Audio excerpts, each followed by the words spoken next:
This is the WealthAbility for CPAs show. Better clients, better practice, better life. Here's Tom Wheelwright. Welcome to the WealthAbility show for CPAs, where we're always discovering how to build better clients, a better practice, and a better life. Hi, I'm Tom Wheelwright, your host and founder and CEO of the WealthAbility Network. So, the question is, with CPAs, are we too narrow in some of our focus? Is there a way to build our business by actually casting a wider net while not sacrificing the quality of our clients? And we're very fortunate to have with us today the expert in this, Pamela Slim. And Pamela, it is so good to have you with us. I am so excited to be here. So if you would you just give us a brief background and what it is that got you interested in this topic in particular? Absolutely. So I am an author and a business consultant and the co-founder with my husband, Daryl, of the Main Street Learning Lab right here in Mesa, Arizona. And I've been in business about 25 years. So the first 10 years, I was a management consultant in Silicon Valley. I'm from California originally. So I worked always on the human side of business, did a lot of growing and scaling of firms for about 10 years and ended up working throughout the country. When I moved to Arizona, the latest 15 years, I started doing early stage startup work. So my first blog was Escape from Cubicle Nation. That became my first book that came out in 2009. In management consulting years, I met so many people who really wanted to be out of corporate, but wanted to do so in a financially responsible way. So I did a lot of that early stage work.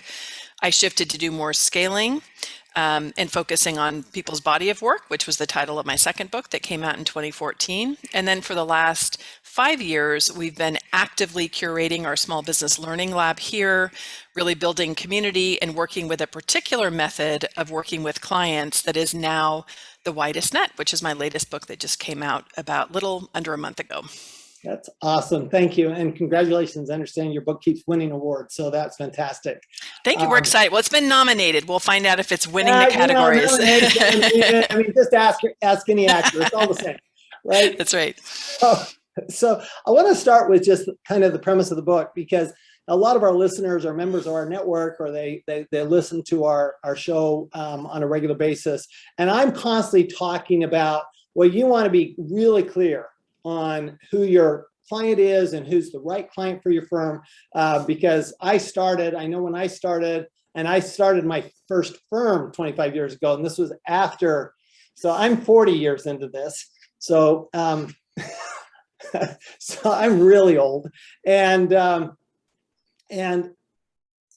so 25 years ago when I started, I just took anybody. And that's pretty much what most CPAs do. They just take anybody. And what I found over the years is that the more selective I was about my clientele, the more profitable I became. And actually the more clients came to me because, they say mass attracts, right? And so you're basically building a mass of energy that you're attracting people to, because if you're scattered, there's no energy that people are being attracted to because you're too scattered. So when you say cast a wider net, which I kind of like the idea from a marketing standpoint, because I find that CPAs, we start small and then get smaller. And so when you talk about casting a wider net, can you just kind of give us a little rundown of what you mean by that? And how is that different from, just taking any client, or how do you differentiate there?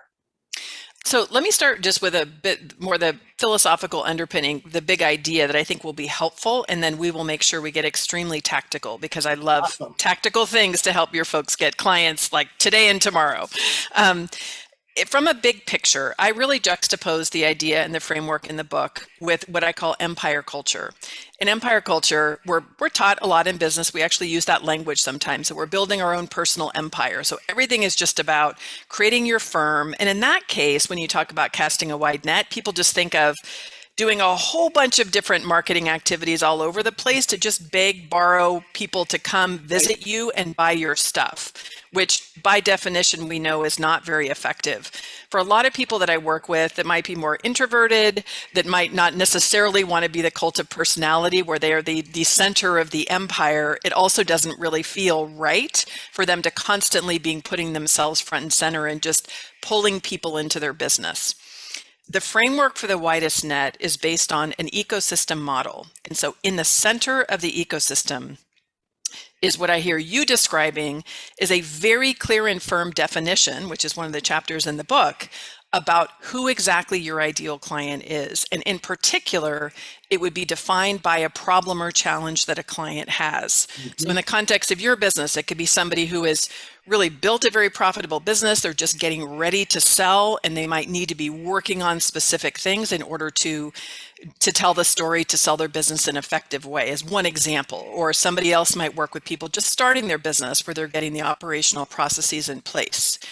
As we think about that as the center of the ecosystem for that client who's trying to get that done so that they have a successful business outcome, they are surrounded in an ecosystem. And in my model, there are 10 different segments of that ecosystem where they already are going places to get information, resources, services to help them meet that end of like having a successful business.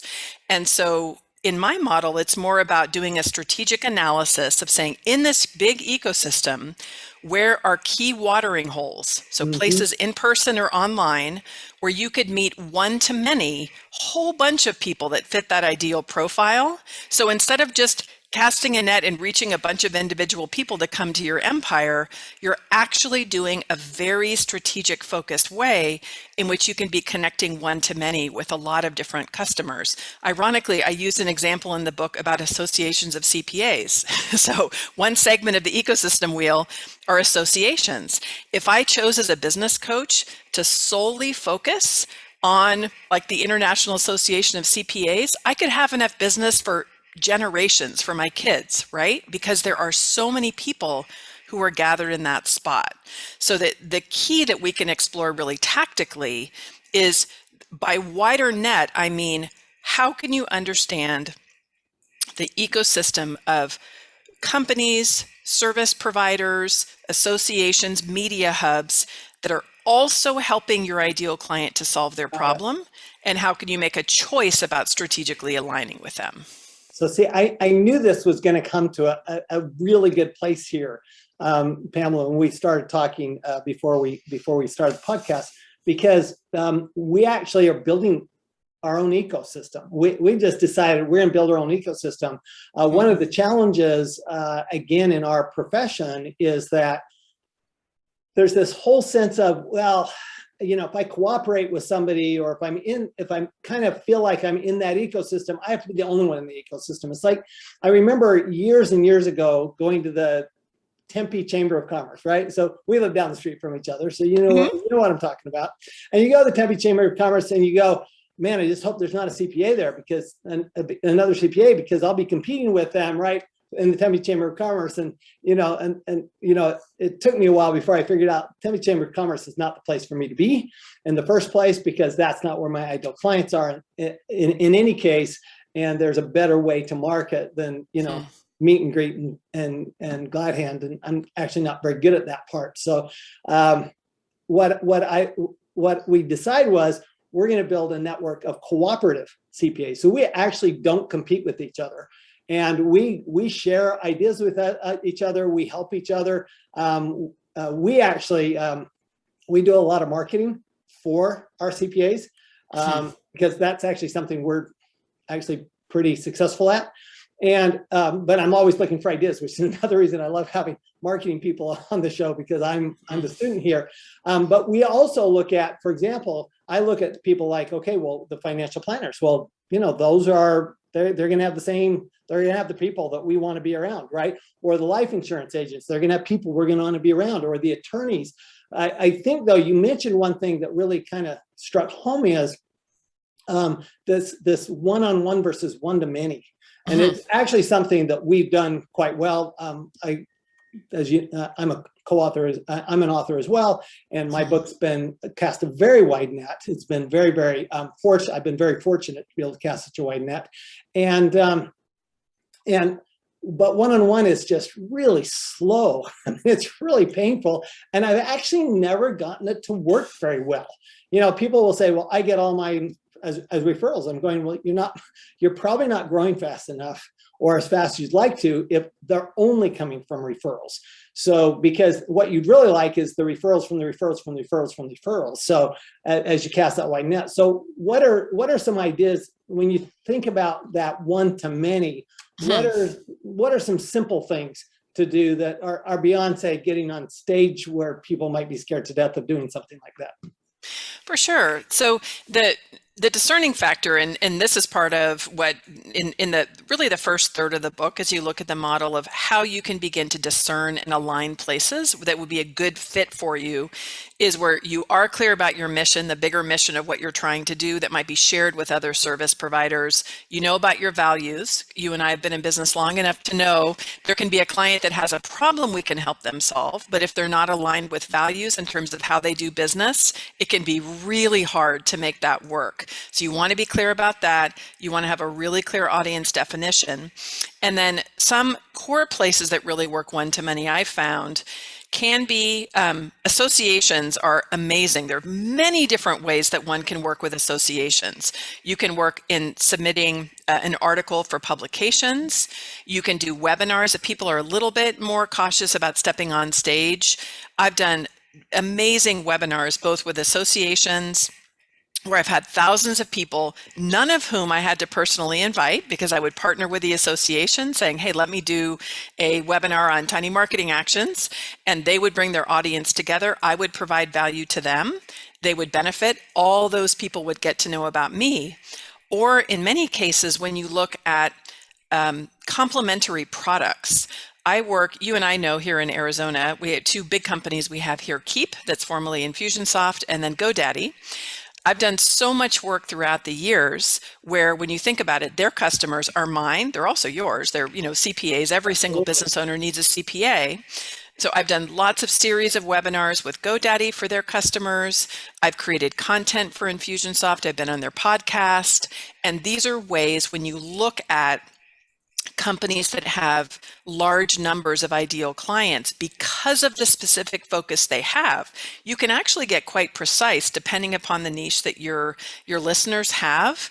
Usually within any one area, whether it is that they work with people in a vertical way, like working with lawyers, or if they work with a stage of business, there are specific products that people tend to use either in a vertical or within a stage of business. So something like, Keep, people would use when they're getting ready to scale their business, not when they're starting. Right. So let me ask you that next logical question. So basically what I hear you saying is, if you want a certain customer, go where the customer is going, right? And that's where you're going to find them. You find them where they are.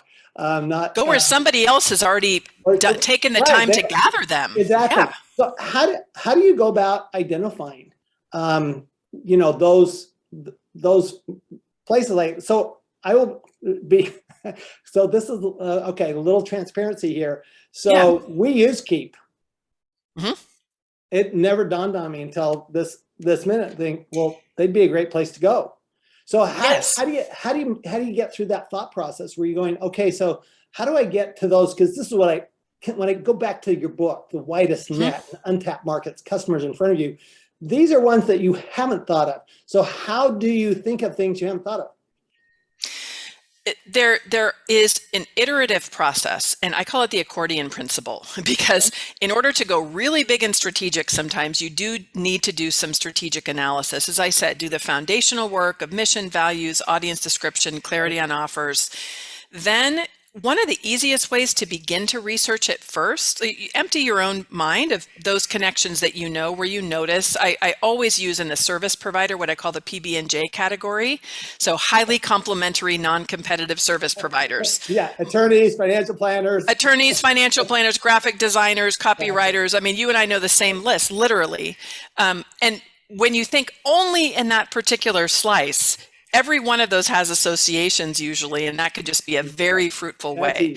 But you can look for these natural adjacencies. And then the first circle that you can do of research is to ask your favorite customers. This is really important. Don't ask everybody, including the ones that you're like, oh, I can't wait till the engagement is done, but really ask your very favorite people, because they tend to be in the right place in the sweet spot for your services, and they're aligned with your values. And I think in the book, like 3 basic questions. You could just first ask them, like, what is your favorite podcast that you listen to that is related to this topic that we're working on, right? Growing their business or, financial well-being. Who are some other service providers who you love, who you work with? And then a favorite, all of this, of course, pre-pandemic, is if you could go to one event a year that is just the best one for you, what is that event? Events are like the supernova of watering holes, because they tend to attract a bunch of ideal customers where you define it correctly. Fellow speakers can become your PB&J partners, people with strategic partnerships. Sponsors are often companies that sometimes have millions of customers who fit your profile. That's why they're sponsoring the conference. And so you can literally have a marketing plan that could last you for 5 years that might just be based on 2 or 3 core marketing strategies that you use. But the idea is start with what you know, expand the next circle, asking your favorite clients. One of my premises, because I am sort of a slow burn person, I believe in strategy over time and taking your time to build a business, is it really is your job to begin to pay attention and get to know what is that ideal audience? Who are the very best people that are in the ecosystem surrounding your clients? The metaphor I've been using lately on a lot of podcasts about the book is the Justice League. So I say, if you have 30 minutes where you had to save the world with your particular area of expertise, who are your fellow Justice League members who you would call upon? Your other ecosystem partners, the best of the best life insurance people, the very best companies who are solving the problem. That is the ecosystem that you want to help your customer understand, so that collectively we can all help our customers be successful. And then, of course, by virtue of that, help each other to be successful as well. And then what's the next ring? So I'm going to keep expanding this out, because I'm going, okay, I've got those first couple, but even there, I'm not sure I'd have gotten to Keep or Infusionsoft. Yeah, and some of this is actually when you're in conversation, so we can see the kinds of things that happen. It sounds like when you're within your network of peers, sometimes just the most natural things that are right in front of us, we just don't see. If when there are some standard questions that you would ask yourself, and I know that I have all of these like lined in the book, but you can look at, what products are you using to run your business that you really love? And if you do fit your ideal customer profile, that can be a place. I love Gusto. I just love that as a payroll service. It's easy, intuitive. I'm a fan of their branding and their support and all that. So it's a natural place. If I look at what are the services that I just have no problem at all recommending, that's often a first place to look. Or what do I use to run my business? What helps you to have that lens, and it's a little hard to see before you begin to do the work and you actually like follow the steps that are in the book, because it really is a method. One step builds on the other. But when you begin to clearly understand the kind of audience that you're going after and the kind of specific problem they have to solve, and then you can look at the ecosystem wheel and just say, well, who are companies that are also trying to help other companies scale, grow their business? And then you might dig in and say, okay, well, there'd be some that focus on business operations, some that focus on finances. So things like Intuit and FreshBooks and Wave. Like when you begin to just dig in on each of these components of the ecosystem wheel, often that's what unlocks your thinking. And that's part of what I try to do, is just to have a couple of frameworks that can begin to give you some detail. Because if you and I are just sitting here and I just say, hey, tell me, you asked me the question, Pam, where are all the new market opportunities in the coming year? Cold. I couldn't tell you. But as I start to do it with discernment and I know the places to look and the questions to ask, that's where it becomes more apparent. But I will say, like, that for me, the biggest thing is just being a passionate person and just being interested in others' expertise. Like, I get more excited than seeing a rock star when I come across somebody who is amazing at what they do that's an ecosystem partner. And I don't forget it. I connect with them on LinkedIn. I often write about them. And that's the way you can begin to build this positive thing. Then more people refer you. And after a while, as you're asking of like, how does the next circle develop? Either it becomes that natural network effect where because you're really connected with many others, the referral network actually becomes exponentially bigger. But the other thing is you can make strategic decisions as a business to operationalize and to staff those functions. So you really do have people who are researching, who are connecting, who are doing customer surveys, who are doing much more thorough referral processes and inquiry. Interesting. This is just flown by. So I can't believe that we've covered so much in so quickly.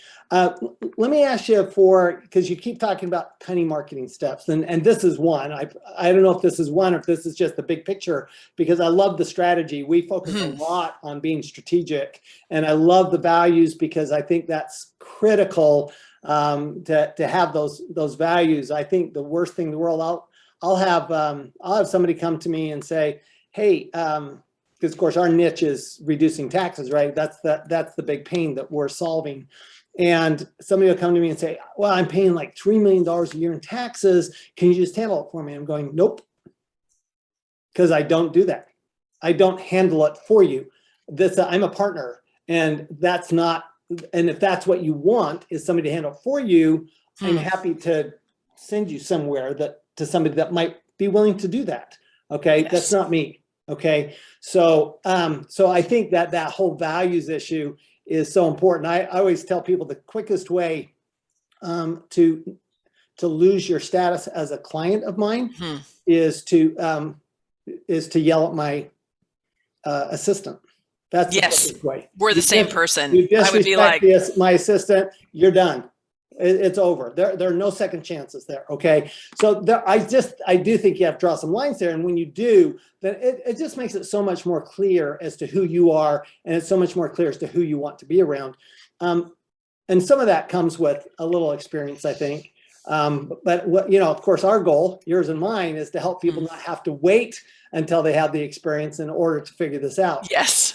Right. Exactly. I don't want anybody to have to go through 40 years of this before they finally figured it out. It took me long enough to figure it out myself. Yeah. But when you think about some of the other tiny marketing steps, what are maybe the top 2 or 3 that come to mind? Yeah, so I came up with a concept of tiny marketing actions with a client who was at a place where she had a really successful business, and then she hadn't really been doing a lot of seeding and marketing. She was just focused on delivering the work, which all of us can get stuck on doing. And a convergence happens sometimes where just all of a sudden you don't have any more leads. You have satisfied past clients, but don't have any new ones. So the idea of tiny marketing actions, there's a little play on words. I call them TMAs, like not TMIs, but TMAs, is tiny steps that you can take, and generally in 5 or 10 minutes a day, that are specific actions that will move your marketing forward. The prerequisite to knowing the correct actions to take is where you do a little bit of an analysis in your ecosystem mapping. So you might say, I'm always a fan, again, in the professions that we have, one natural place to look that's always a good start is to ask your favorite clients, who are your favorite service providers that you're working with? So that would be an intellectual property attorney, business coach, financial planner. Ask 5 of your favorite clients that question. And that way you can have a strategic picture. Maybe you have a little spreadsheet or put it in your CRM where you actually have the names of these people. To be very specific, when you're taking an action, you could do the first one where you craft according to your natural way of reaching out. And I'm very big about being relational. I'm never going to reach out cold to somebody and say, hi, I'm Pam, like, let's do a collaboration, or, can you give me some clients? We're going to have a natural way of connecting. But if, for example, you have asked your client about their favorites and then you ask them permission saying, would you be comfortable if I mention the fact that you love working with them. You have to have their permission.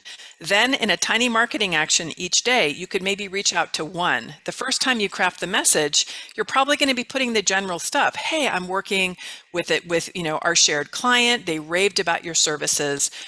Would you have 15 or 20 minutes just for me to learn a little bit more about you? Because I know that we probably share some clients and I would just love to know more about what you do. Period. Like, you can give your information and say, if it's not a fit or you're busy, no worries.